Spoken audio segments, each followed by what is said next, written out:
And that's why we grieve as individuals here on this side. But over there, they can see us and they're reconnected with those that they thought they had to say goodbye to.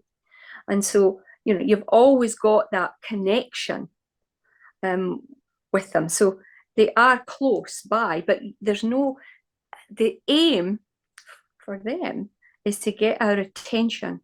It doesn't matter how, just to get our attention so that we can look at something and there is no logic for it. It's like you go, how did that happen? Because then they've managed to get your attention. June Field, welcome to Passion Harvest. I can't wait till our conversation today. Welcome, welcome. Thank you. I've been looking forward to it, and it's such a pleasure to be here and speak to you. It's an absolute pleasure. I'd just like to start for the audience that perhaps don't know of you. Briefly your journey to become, or maybe it's always been, a psychic medium. Yeah, psychic medium. I was born this way. This is not something I wanted to do in life. I didn't ever want to talk to people. In fact, growing up, I wanted to learn how to shut it down. And it used to frighten me at night that I'd see all these people around me. And I just thought everyone was the same. And that happened because you've nothing to compare it to. But as I got older, I realized I was very different. But fortunately for me, in the family, a great aunt was a psychic medium, a trance medium. And so it missed a generation and hit me. So my mum knew exactly what was happening to me. And then when I became a teenager, oh my gosh, it just all blew out of proportion and I needed to try and get control of it. So I did actually go to someone, a spiritual church, who helped me get control of it and to shut it down or control it so that I can open and close at set times rather than people pushing in all the time. And then I just shot out from there. And this is not what I wanted to do. I taught music, I taught karate, and I wanted to do that. But this is what I do now because it's a calling. Once you get control of it, it's a totally different, it's a game changer. And you're able to help a lot of people. And that's why I do it. Oh, beautiful. So when you say you saw or you do see people, how do you see them and who are they? Okay. Well, think of me like a mobile phone. It depends what network you're on. If you're on the same network as me, I get them really clear. But then they could be a little bit faded. Sometimes it's a voice. Sometimes I see them as clear as you. It just depends on the signal because there's two different worlds and we're vibrating at different energy levels. And so therefore there are transmitters, which are those on spirit side because they're an energy, and then we're a receiver. And it depends on how strong your receptors are for you to receive the signal. And that's why sometimes people will say, oh my goodness, do you guess what happened to me last night? Or I saw this, and then it doesn't happen again for a long time because they were just in the right place at the right time to receive the signal. And when you say people, they're people that have transitioned or died in their physical body. Well, we're all spirit people housed in physical bodies. And I don't believe that this is our home. We come here to learn lessons. This is a schoolroom for us. We learn lessons, experiences, and that's all we take with us is how many people you touched and what you did for someone, because that's all you take. You don't take your trinkets and baubles and things that you save and all the money in the bank or the house or the car. They don't go with you.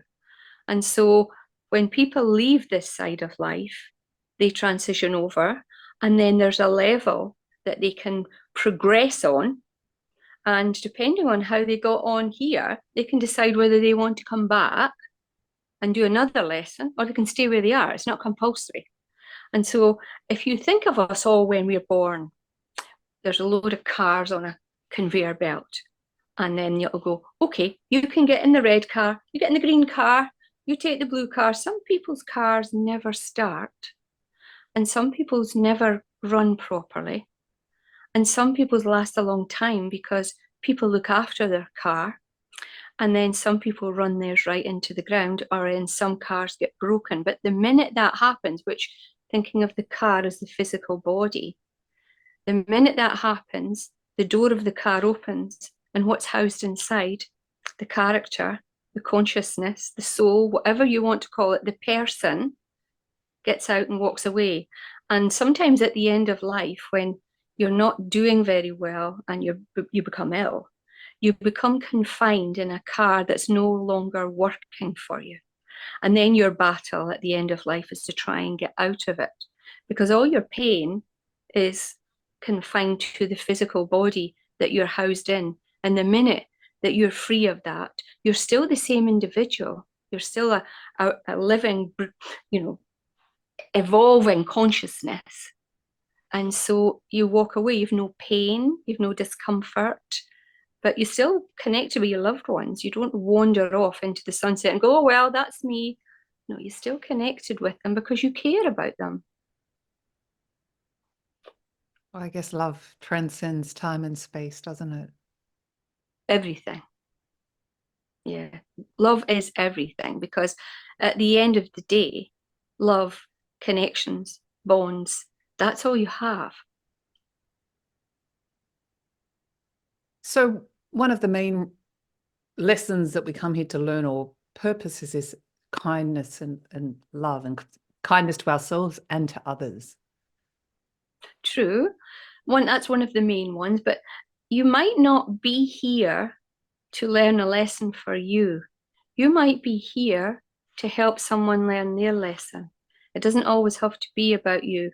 You could be on spirit side with someone and they'll say, you know what, I'm going to go back. What are you going back for? I want to learn this. Oh, I can help you with that. And so they're both born into a physical body. They don't know each other until much later on. And then they go through a part of life where one learns a very valuable lesson from the other. And that's why people will sit back and they go, why is this happening to me? Because probably you've asked for a lesson and they're thinking that this is the best way for you to have it. And then when you get over to the other side and you've passed away and you're out of your physical body, the one spirit goes to the other, I helped you good, didn't I? Didn't I help you good? And you're like, well, yeah, at the time I didn't think that you were helping me, but yeah, I suppose you have. Because the lessons aren't always pleasant. No, no, no. And they say that the hardest lessons are the ones that we learn the best. So many people say, I never would choose to come to Earth. So it's your belief that we definitely choose to incarnate into a physical body. Yeah, we choose to learn and grow, through lessons here and our interaction as a human physical being so that we can progress spiritually, because I don't feel that this is our home. This is just a temporary stop for us as we evolve. And if you think about it, Lisa, when we're born, we instantly start dying physically, but growing spiritually. Mm. So where is our home?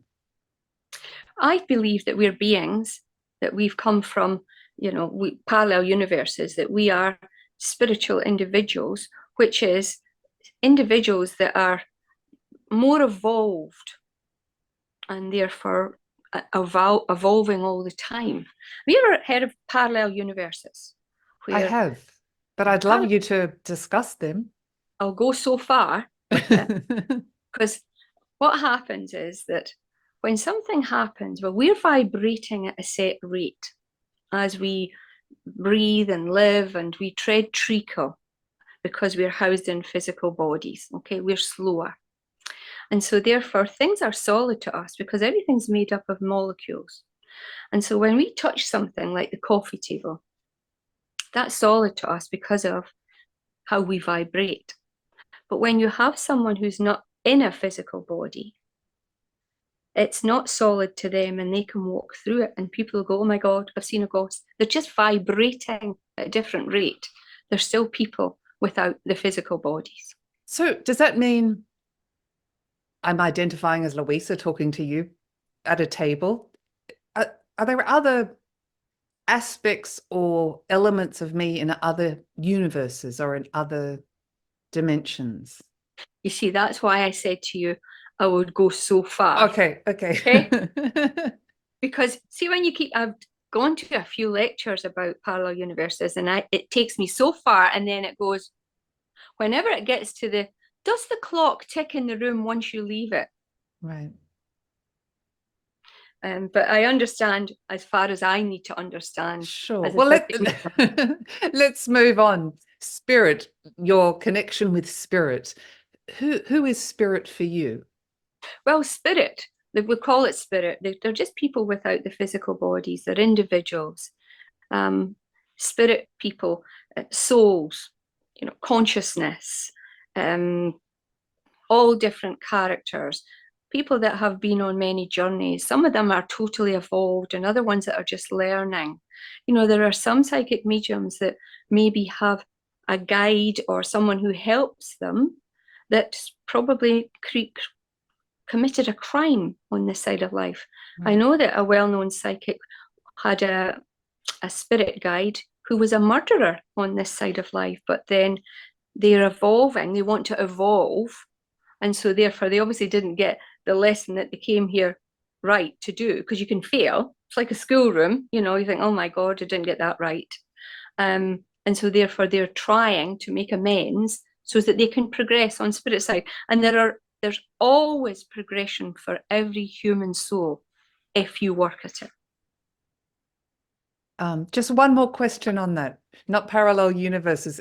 As we're progressing and incarnating, if we choose to evolve spiritually, is there an endpoint? In what sense? That we've evolved to a level spiritually, we do not need to reincarnate on the earth to learn lessons. I don't feel that we do need to reincarnate. I feel that it's not compulsory, that you can decide that if you want to come back to learn a lesson, you can. But if you want to stay on the level that you're on, you can. And usually it's hundreds and hundreds of years later, you could think, well, I think I might come back. So when people, the next question would be, what would happen if I passed on and then I came back and all my family then and I missed them? That doesn't Yes. happen. That wouldn't Ah, happen. They would be around you and with you. The time for us on this side of life compared to time on spirit side of life is totally different. It's like we tread treacle.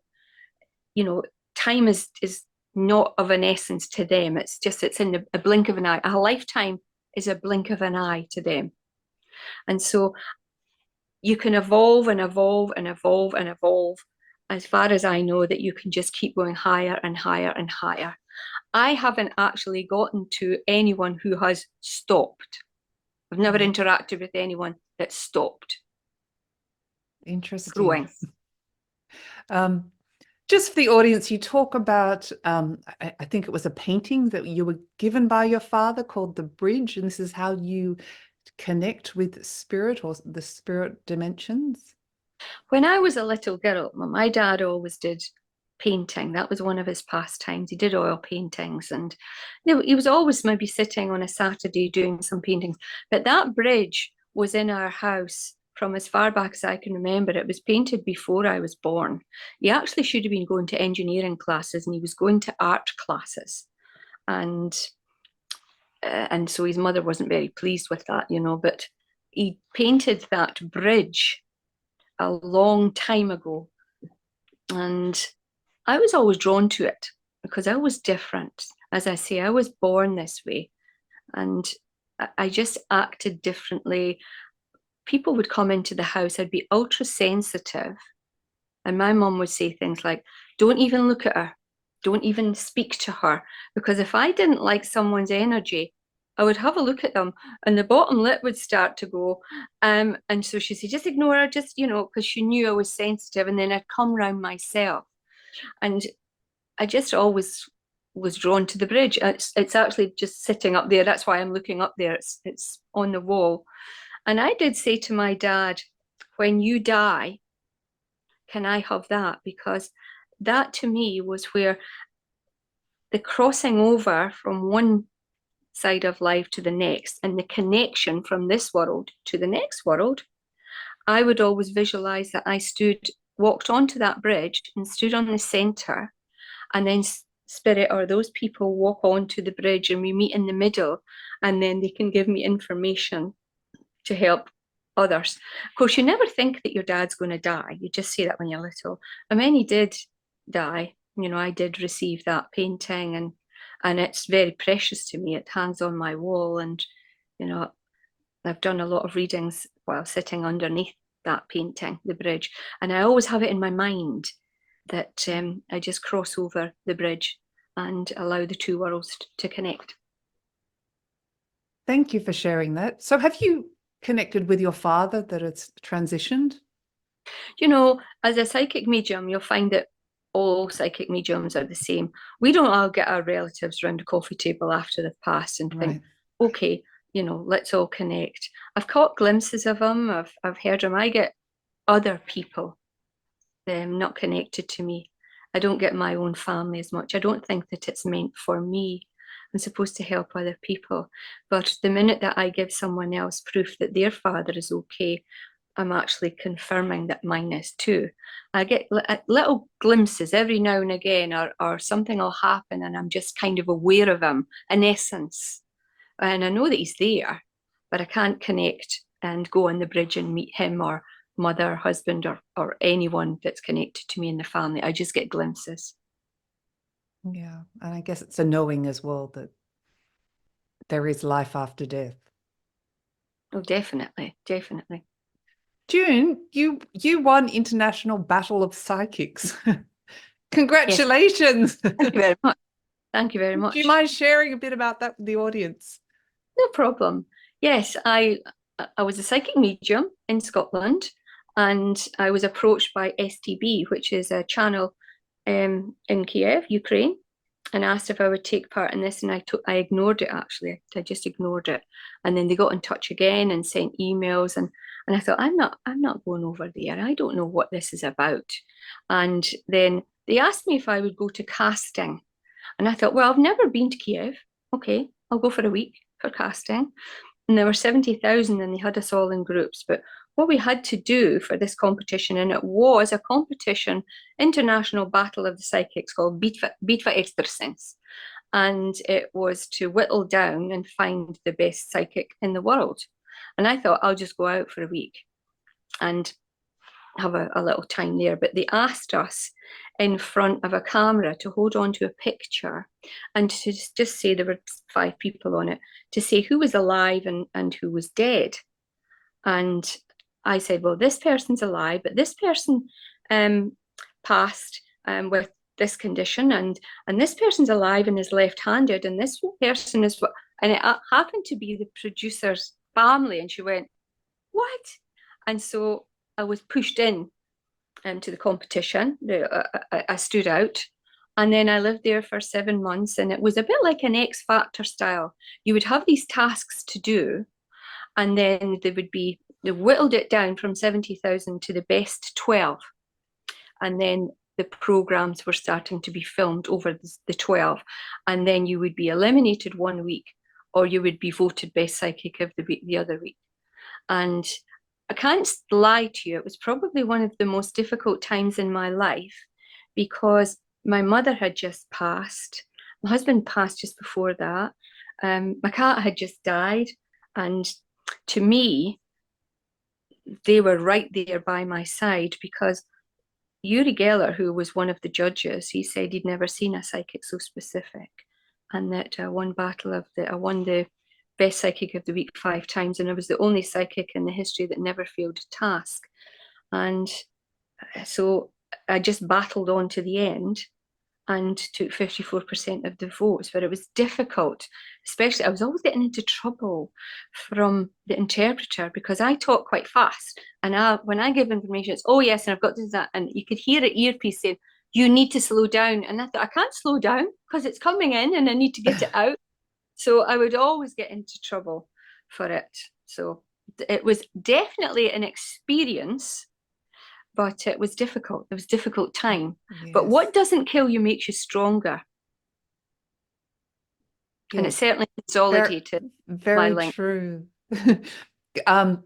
Congratulations. So how do you receive the information? For example, you mentioned you were looking at that photo.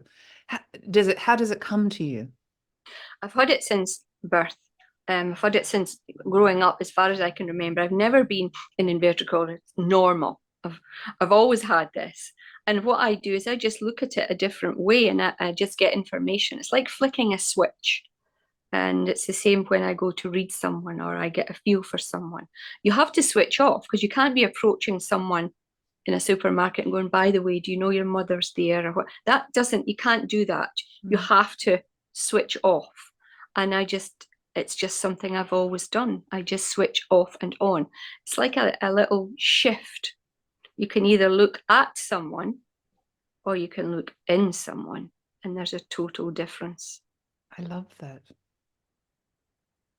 Does that make sense to you? It does. And people that are, I can flick that switch if I'm just looking at you now, but if I'm looking in you, I change it and I look in rather than just superficially. Now I'm wondering what you're looking at, what you're finding in there. It was just for a brief moment. Oh no, you can if you want to. I don't seem to have any secrets on Passion Harvest. Ah. You also, or have before, helped police catch serial killers. Yes, it was during the competition, this one. And I think there were only about 5 of us left, the psychics. They had whittled it down. And we were asked to do a task where during this competition, your mobile phones are taken from you and you're kept in a room with an administrator, whether it be a hotel or whatever, and you're given coffee and lunch and things. And then they take you one at a time and they'll let you do the task. And then they put you in another room and no one goes anywhere until everyone has completed this task. And so I was taken in front of this gentleman and I was asked to hold on to a chain of a dead girl to get into the energy. And again, what I'm talking about, as in if you're on the right network or you get the signal, it must have been a really strong signal because I instantly connected. And the first thing I said was, she's not blood related to you. And it transpired that she was actually adopted at 6 months. But the production team didn't know that. And I held on to this chain and I described a murder scene that I saw. And you can actually see that on my website, the program, and you can see me drawing the murder scene. And I smelled oil and I saw a tattoo on the right shoulder. I saw a scar on the left hand. And I saw the way that her body was lying and what she had on. And I said that she knew the gentleman because I felt before her death, I didn't feel threatened. So I knew that she knew him. And I described a bridge in an area because it just came in. And then the police pulled me aside and they let me hold on to another object off camera. And I said, it's the same person. But of course, then I said to the administrator, is this person caught? Because I'm living in an apartment in Kev. When does this go out? And they said, no, it'll go out later. But it didn't. They put it out. But he was actually caught 9 months later. I'd already won the competition by then, but at that time I hadn't. And he did say that the psychic that described him was 99.9% accurate with his description. He did have the tattoo on his shoulder that I drew and the scar on his hand, and it hit BBC News. So that was good. Amazing. So were you connecting with the Yes. spirit of the girl? Yes, because I had something that belonged to her. And it's called psychometry. If you hold on to something, or you can psychometrize an area or a room, everything's got a vibration, Luisa. And it's the same with healing, or you take someone's hair and you can get into their energy and send it. And objects have remnants on them of people's energy. And the minute I touched it, it hit me like a cine show. I just watched it and I could see where she was. She was thrown over a hedge, what she had on, the way she was lying. I can still see her in my head because it was very clear. And I just did description. And once I follow that or get into that energy, I just hang on to it and follow it along. So amazing and interesting. You do teach how to increase one's psychic abilities or awareness. What's your advice for the audience or some tips to increase their psychic abilities? Well, when people are trying to get in touch with their own loved ones, the biggest mistake that people make is they wait until they're having a meltdown where are they're really upset and they'll cry for them and they'll go, "Oh my goodness, I miss you. Can you flick that light? Could you just knock on the wall? Could you just give me a sign that you're okay?" That's when you'll get nothing. And I'll tell you why. Because if you think about transmission and receiving, okay, they're transmitting because they're an energy and you're a receiver. You have to be in the right conditions to receive from spirit. And the key is to quieten the mind. So they're transmitting, you're getting upset. That's what happens to your energy, okay? And so the chances of a connection are few and far between. But if you quieten the mind, you'll get a connection. And that's why most people get connections at night, nothing to do with the dark. It's to do with the mind being quiet. And so if you get yourself a sound or something that would resonate with you. Now, I'm not talking about music. I don't want music because the brain is a wonderful piece of equipment and it'll go, "Oh, we're coming to the end," or, "Oh, that's a phrase," or, "I like this bit," or, "I'll need to put it on repeat." So you're taking your focus away. I want a sound that would resonate with you, similar to either rain on a roof, thunder and lightning, birds. If you think of a sound that you can get and something that would resonate with you, something that you have a memory of and that you feel safe and calm within it, and sit within this sound and just concentrate on the breath and the breathing and feeling safe, that actually then quietens your mind. Okay. And then it allows you to link and you'll be more aware and perceptive of that signal that's trying to push in.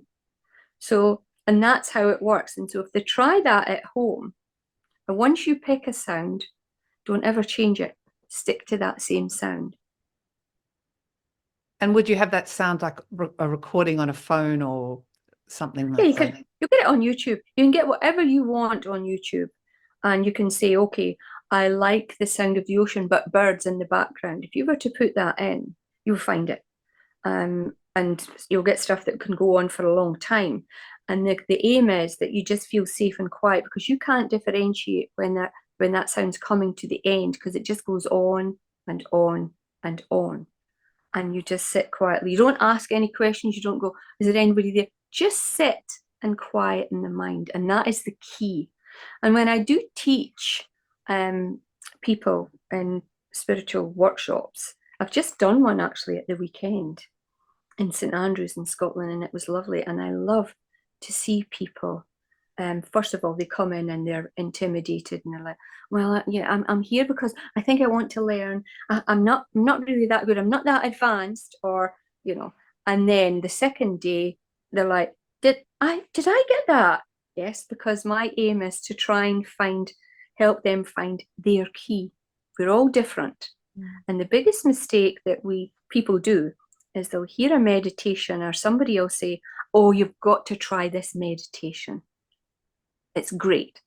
Yeah, it's maybe great for you, but then I'd be trying to use your key to open my door. And the aim is to find your own way of working or connecting because we're all different. And it's not a, "Oh, one size fits all." That's not the case at all. We're all different. So that's a tip on how to do it. Thank you. So true. And how do the messages usually come to people? Again, one size It's different, doesn't fit right? all. People perceive things in different ways. There's clairvoyance, clairaudience, clairsentience, to hear, to see, to feel.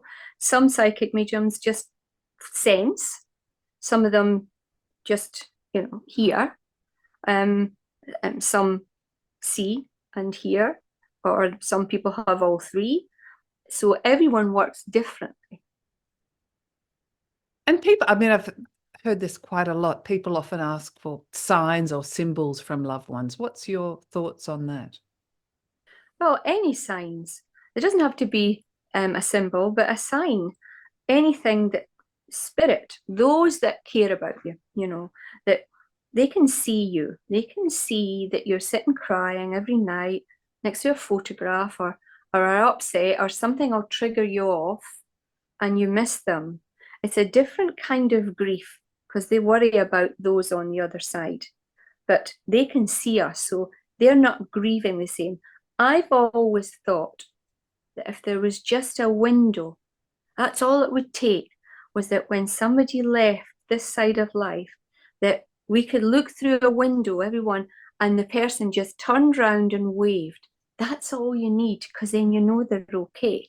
But it's the not knowing, and that's why we grieve as individuals here on this side. But over there, they can see us and they're reconnected with those that they thought they had to say goodbye to. And so, you know, you've always got that connection with them. So they are close by, but there's no, the aim for them is to get our attention. It doesn't matter how, just to get our attention so that we can look at something and there is no logic for it. It's like you go, how did that happen? Because then they've managed to get your attention. Similar things like you go to put your car keys down in the same place all the time, and then you go to pick them up and they're not there, and you hunt the whole house and you go back and they're sitting right there, and you think, that's the first place I looked.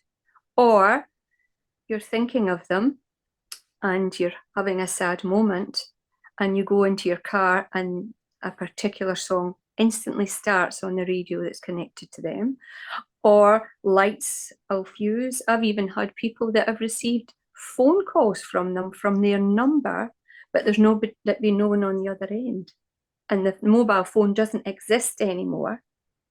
And I had a lovely lady once that I did a reading for, and her mother, when her father died, her mother kept saying, you know, your dad's a seagull and keeps coming to the window, and I feed him all the time. You know, he comes as a seagull and he's an energy, and I feed the seagull and the seagull's there. And the daughter's like, yeah, that's really good, mom, you know, that sort of thing. And when the mother died, they were waiting in the crematorium for her coffin to be brought in, and they played the piece of music for her. And she was never coming in. They were never bringing her in. And they played the piece of music 3 times, and eventually the coffin was brought in and they carried on with a lovely service. And afterwards, she said to the funeral director, what happened? What was the hold up? And he said, we were trying to get the coffin out of the hearse, but a seagull kept dive bombing us, and I couldn't get it to go away. And we were scared that it was going to mess on the coffin, and that was why we were a bit late. I mean, that one seagull in a town, you know, not down at the seaside, there's no food around. That just was another piece of the puzzle that fitted, you know. So that gave her comfort, because she thought, my God, she must have been right. Okay, he's portraying himself as an essence. In other words, to give me a bit of a sign that, listen, don't worry, because I've got your mum. She's okay here. Oh. Not just a coincidence. No such thing. I don't believe in coincidences. Either do Don't I. No such thing. No. The little pieces of a puzzle that all fit together that we need at particular times in our life. And although you're going through something that you might think, oh my God, why is this happening? Or this doesn't fit with what I need to do. Later on down the line, you'll discover, okay, the meaning of why. But at the time, it's really disheartening. Can be, yes, absolutely. Thank you, June. June, where's the best place for people to connect with you? You can find me at junefieldmedium.com. That's the best place. And I do travel about. I travel all over. I know you're very busy. I looked at your schedule. I know I'm very busy, but I don't actually do readings all day, every day. It takes an awful lot of energy to do a psychic reading and connect people. And I work at a set standard that I refuse to go below that standard. And so therefore I do a few readings. I don't do them Monday, Tuesday, Wednesday, Thursday. I'll do Friday, Saturday, Sunday, and I do very few. Unless when I work away, I'll do intensively, but then I take time off Mm. because if, and people will, could you just squeeze me in or could you no, because then I'd be tired. It wouldn't be as good. And the person, at the end of the day wouldn't get to the standard that I like to give. And so it is, I am a bit busy, yes, but I enjoy it and I enjoy people and I enjoy teaching and I do a lot of healing also and I always raise money for charity. So it's just I do enjoy it. Clearly, clearly. I will leave a link as well below in the show notes. Thank you. June, I've loved having you on Passion Harvest. Is there anything else you'd like to share with the Passion Harvest audience that I haven't asked you today? Well, just to remember, for those that have lost loved ones, for those that are grieving, your loved ones are there, and you will possibly find that if you quieten your mind, you'll get a signal, you'll get something that doesn't make sense to you. And for those of you that want to be psychic mediums, just keep at it, but don't keep reading lots of books of other people and how they work, because all you're doing is you're trying to work someone else's way. Sit quiet in the mind and work your own way and allow yourself to be guided by those that are around you. Beautiful advice and a I great way wish them to end. luck on their spiritual journey. Thank you. Thank you so much and for everything you're doing in this world. June Field, thank you for being on Passion Harvest. My pleasure. Thank you, Lisa. Thank you. Bye-bye. Thank you. Bye bye.